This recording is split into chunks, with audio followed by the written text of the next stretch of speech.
Dear students, आपका बहुत बहुत स्वागत है हमारे यूट्यूब चैनल बायो एजुकेटर्स में।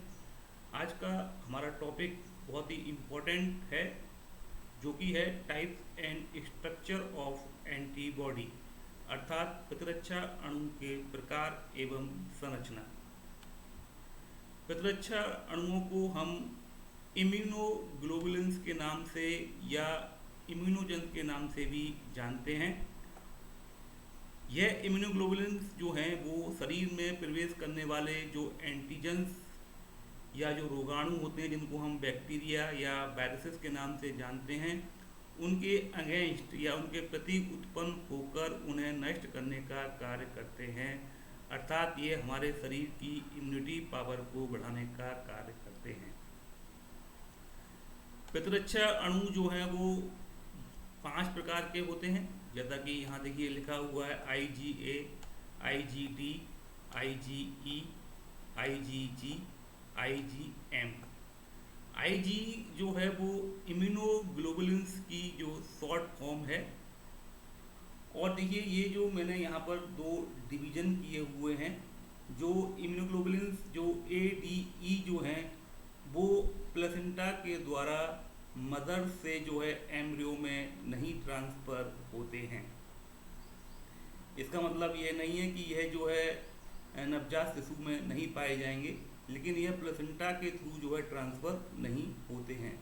जबकि 2 एंटीबॉडी जो हैं G और M, यह प्लेसेंटा के द्वारा मदर से जो है वो एम्ब्रियो में ट्रांसफ़र होते हैं। अगर हम संरचना की बात करें तो ये जो एंटीबॉडी हैं ये 3 प्रकार की होती हैं। पहली है मोनोमर। देखिए इसके जो एग्जाम्पल हैं उसमें एंटीबॉडी D, E और G आती हैं। जबकि जो डाइमर है उसका जो एग्जाम्पल है वो इम्यूनोग्लोबुलिन A होगा। जबकि पेंटामर जो एंटीबॉडी का जो एग्जाम्पल है वो इम्यूनोग्लोबुलिन M होगा। आइए अब इनके संरचना और इनके बारे में हम लोग एक एक करके यहाँ पर जानेंगे। सबसे पहले हम बात कर रहे हैं इम्यूनोग्लोबुलिन A की या एंटीजन A की, एंटीबॉडी A की। मात्रा के आधार पर इनका जो है द्वितीय स्थान होता है। यह कुल प्रतिरक्षा अणुओं की 10 से 15% तक होती हैं। एंटीबॉडी A मुख्यतः जो है लार, आंसुओं, पसीने, म्यूकस, जठर आंतरीय जो श्रावण होता है उसमें यह पाई जाती हैं। इसके अलावा ये कोलोस्ट्रम, जिसको हम फर्स्ट मिल्क भी कहते हैं, इसको हिंदी में जो है खीस के नाम से जाना जाता है, उसमें भी यह जो है काफ़ी अधिक मात्रा में पाई जाती हैं।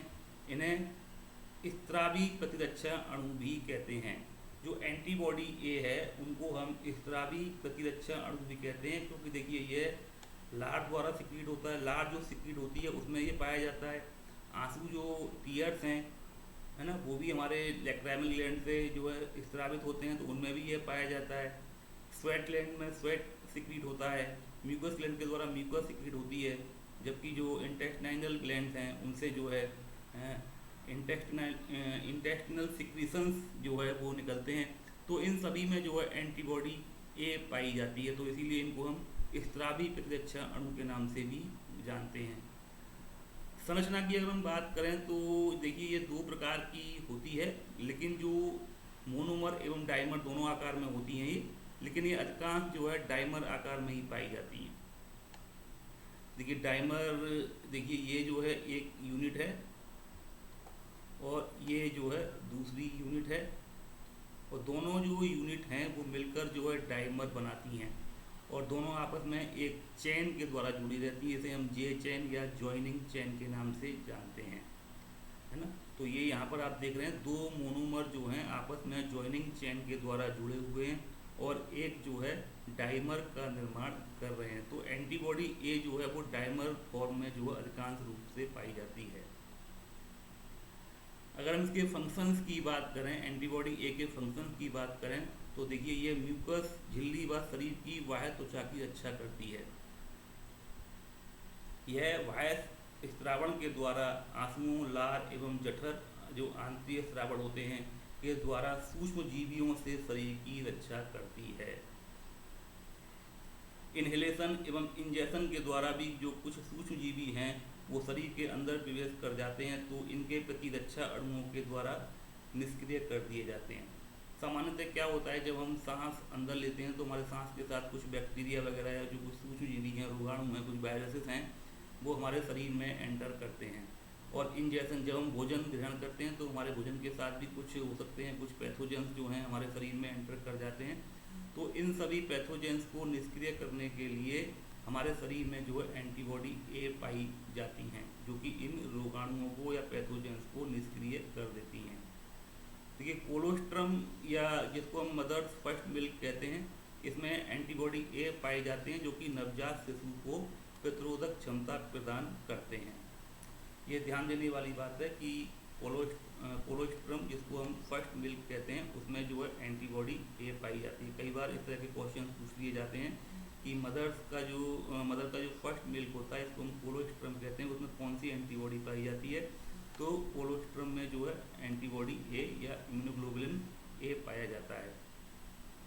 देखिए ये बहुत ही इम्पोर्टेंट एक यहाँ पर पॉइंट दिया गया कि तनाव के समय जो है इनकी संख्या कम हो जाती है। जब हम स्ट्रेस में होते हैं तो स्ट्रेस के समय जो है एंटीबॉडी ए की संख्या कम हो जाती है, जिसके कारण संक्रमण दर, जिसके जो इन्फेक्शंस की जो रेट होती है वो बढ़ जाती है। अर्थात हमको जो है तनाव नहीं लेना चाहिए, तनाव से दूर रहना चाहिए, ठीक है ना। तो ये बहुत ही इम्पोर्टेंट पॉइंट है। जब हम बहुत ज़्यादा टेंशन में होते हैं तो हमारे जो इम्यूनोग्लोबुलिन ए की जो मात्रा होती है हमारे ब्लड में, उसकी मात्रा कम हो जाती है, जिसके कारण हम जो है जल्दी इन्फेक्टेड हो जाते हैं। ठीक है, दूसरी जो एंटीबॉडी या इम्यूनोग्लोबुलिन है वो है डी। यह कुल प्रतिरक्षा अणुओं की केवल 0.2% तक होती है। यह जनरली बी लसिकाणु जो बी लिम्फोसाइट्स हैं उनकी जो है सरफेस पर पाई जाती है, जो कि प्रतिजन ग्राही की तरह कार्य करती है।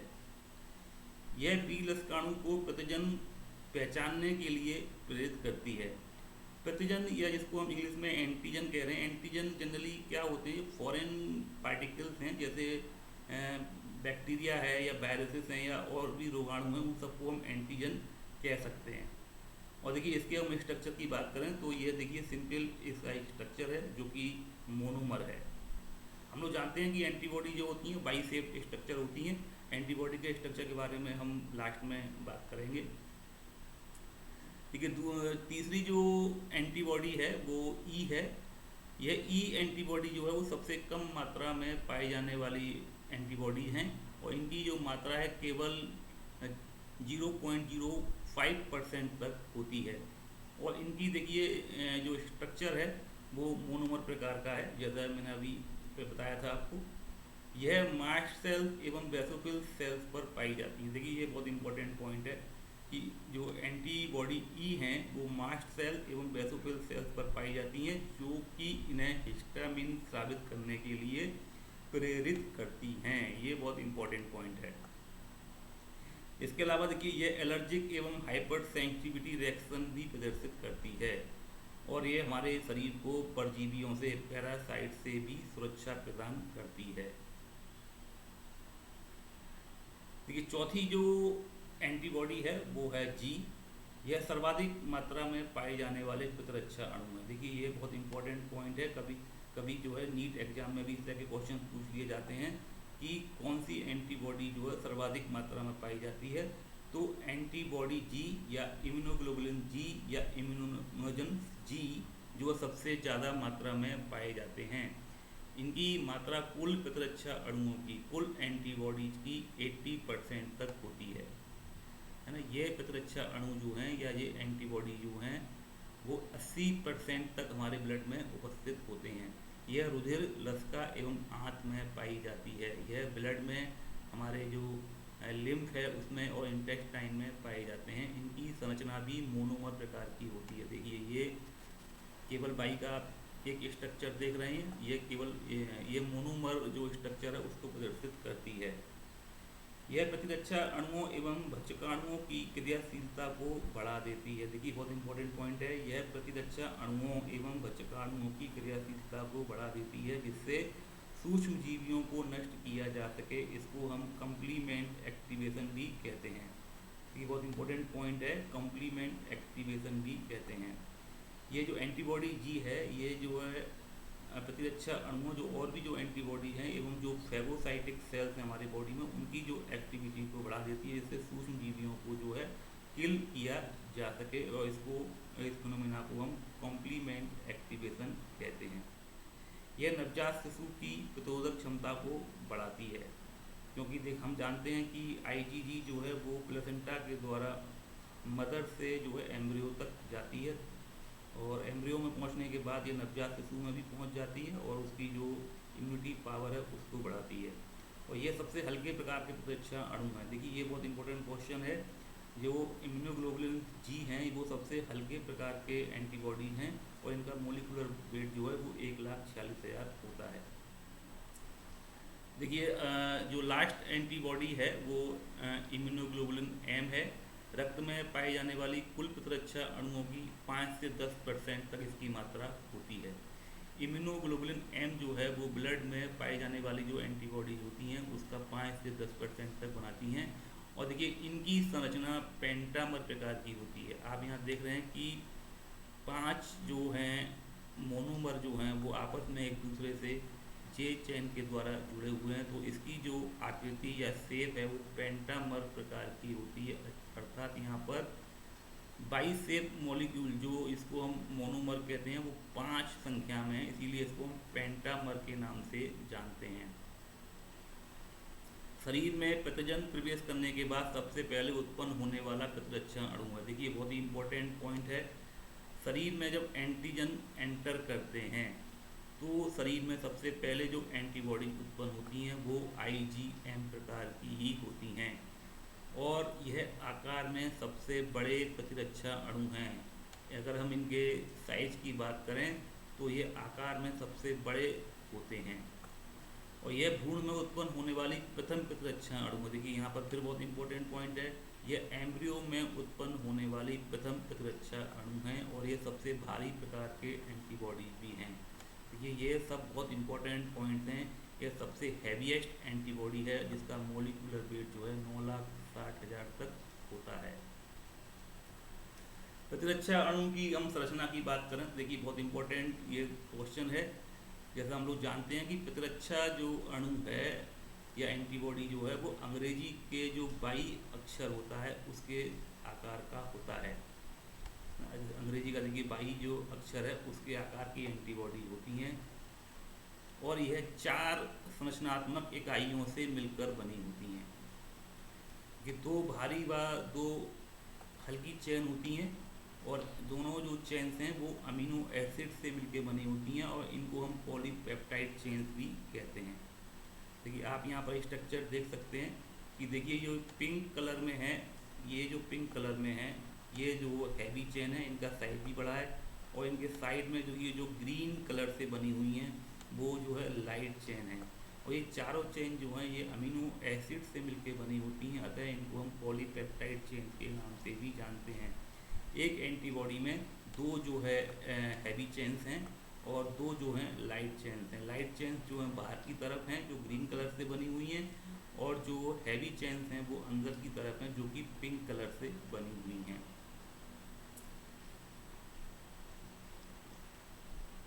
दोनों में से एक हल्की और एक भारी पॉलीपेप्टाइड श्रृंखला मिलकर एक द्विलक बनाती है, जिसे हम HL हैवी और लाइट के नाम से जानते हैं। इसको हम HL डाइमर भी कह सकते हैं। जिसके बाद इस तरह बने हुए 2 द्विलक मिलकर एक प्रतिरक्षा का निर्माण करते हैं। जब दोनों द्विलक या दोनों जो डाइमर आपस में मिल जाते हैं तो एक एंटीबॉडी का निर्माण वो करते हैं। दोनों द्विलक या डाइमर जो है वो आपस में डाइसल्फाइड बंध से संयोजित होते हैं। आप देख रहे हैं यहाँ पर, देखिए दोनों जो हैवी चेन्स हैं, जो पिंक कलर की चेन है, वो 2 डाइसल्फाइड बॉन्ड के द्वारा आपस में जुड़ी हुई हैं, जबकि हैवी चेन्स जो हैं वो लाइट चेन से एक सल्फाइड बॉन्ड से जुड़ी हुई हैं, मोनोसल्फाइड बॉन्ड। देखिए यहाँ पर एक मोनोसल्फाइड बॉन्ड है, एक मोनोसल्फाइड बॉन्ड यहाँ पर है। तो मोनोसल्फाइड बॉन्ड के द्वारा जो हैवी चेन है वो लाइट चेन से जुड़ी हुई है, जबकि दो सल्फाइड बॉन्ड या हम इसे कहते हैं डाई सल्फाइड बॉन्ड, तो डाई सल्फाइड बॉन्ड के द्वारा दोनों हैवी चेन जो हैं वो आपस में एक दूसरे से जुड़ी हुई हैं। प्रत्येक भारी श्रृंखला में 440 तक अमीनो एसिड होते हैं तथा हल्की जो श्रृंखला है उसमें 220 अमीनो एसिड होते हैं। अब देखिए इसमें और एक समझने की बात है कि भारी व हल्की दोनों श्रृंखलाओं में एक स्थायी भाग होता है और एक अस्थायी भाग होता है। देखिए हम इसको डिफाइन करते हैं यहाँ पर। अब देखिए हम बात कर रहे हैं ये पहले हैवी चेन की। हैवी चेन में आप देख रहे हैं कि दो पार्ट हैं, वेरिएबल रीजन जिसको हमने बी से लिखा हुआ है, वेरिएबल रीजन देखिए यहाँ से यहाँ तक है, और इसके बाद का जो पूरा रीजन है वो कांस्टेंट रीजन है जिसको हमने सी से लिखा है। इसी प्रकार से यहाँ भी देखिए वेरिएबल रीजन है और फिर जो नीचे का भाग है वो कांस्टेंट रीजन है।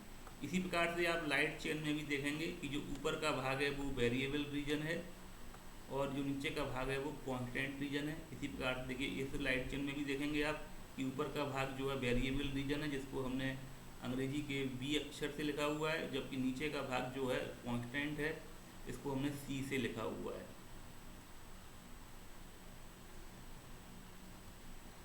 अस्थायी भाग पर एंटीजन बाइंडिंग साइट होती है जहां पर आकर एंटीजन्स जुड़ते हैं जिससे एंटीबॉडी एंटीजन कॉम्प्लेक्स बनता है। देखिए यहाँ पर आप देख रहे हैं कि ये दोनों जो है वेरिएबल, अगर हम चारों चेन की बात करें तो चारों चेन में 4 वेरिएबल पार्ट हैं, है ना। ये एंटीजन बाइंडिंग साइट्स कहलाते हैं, antigen binding sites, antigen binding sites हैं। और यहाँ पर आकर जो है एंटीबॉडी जो है वो एंटीजन जो है आकर यहाँ पर एंटीबॉडी से रिएक्ट करते हैं, या जैसे ही कोई एंटीजन हमारे शरीर में प्रवेश करता है तो एंटीबॉडी जो उस स्थान पर पहुंचती हैं और एंटीबॉडी के जो वेरिएबल रीजन हैं वो अपने अंदर जो एंटीजन को, एंटीजन से चिपक जाते हैं, उसको निष्क्रिय करने का कार्य करते हैं और एक क्या बन जाएगा, एंटीजन एंटीबॉडी कॉम्प्लेक्स बन जाता है। यहाँ पर जो वेरिएबल रीजन हैं एंटीबॉडी के वो एंटीजन्स के साथ रिएक्ट करते हैं और एक कॉम्प्लेक्स बन जाता है जिसको हम एंटीजन एंटीबॉडी कॉम्प्लेक्स कहते हैं। दोनों भारी श्रृंखलाएं डाइसल्फाइड बंध के द्वारा आपस में जुड़ी रहती हैं, ये मैंने आपको बता दिया है। और इसके बाद की प्रत्येक भारी श्रृंखला में 440 अमीनो एसिड होते हैं। भारी श्रृंखला है तो वो बड़ी होती है और उसमें अमीनो एसिड की संख्या जो है ज़्यादा होती है। तो जो हैवी चेन होती है उनमें अमीनो एसिड जो है 440 हैं, जबकि जो लाइट चेन है उनमें जो अमीनो एसिड हैं वो 220 होते हैं। वेरिएबल रीजन की जो, देखिए ये एडिशनल पॉइंट मैं यहाँ जोड़ रहा हूँ कि वेरिएबल जो रीजन है पॉलीपेप्टाइड चेन्स के, या हम कहें एंटीबॉडी जो हैं उनके जो वेरिएबल रीजन्स हैं उनकी जो शेप है वो जो है एंटीजन की शेप के आधार पर बदलती रहती है, जिससे वो एंटीजन को अपने अंदर आसानी से जो है चिपका सकें और उसको जो है निष्क्रिय कर दें, न्यूट्रलाइज कर दें। तो वेरिएबल रीजन की जो शेप है वो एंटीजन की शेप के आधार पर, या जिसको हम पैथोजेंस कहते हैं उनकी शेप के आधार पर जो है बदलती रहती है। इसके लिए हम वेरिएबल रीजन भी कहा जाता है। तो आज का टॉपिक बहुत इम्पोर्टेंट टॉपिक था। आपने आज पढ़ा कि स्ट्रक्चर ऑफ एंटीबॉडीज एंड और जो इसके डिफरेंट टाइप्स हैं उसको हमने यहाँ पर डिस्कस किया है। निश्चित ही ये आपके जो प्रिपरेशन है, चाहे वो बीएससी की हो, चाहे वो आप नीट एग्ज़ाम की प्रिपरेशन कर रहे हो, उसमें निश्चित ही ये यूजफुल आपके लिए रहेगा। Thanks a lot for watching my video. अगर आपको हमारे वीडियो अच्छे लगते हैं तो आप हमारे चैनल को सब्सक्राइब करें और अपने फ्रेंड के साथ शेयर करें। Thanks a lot.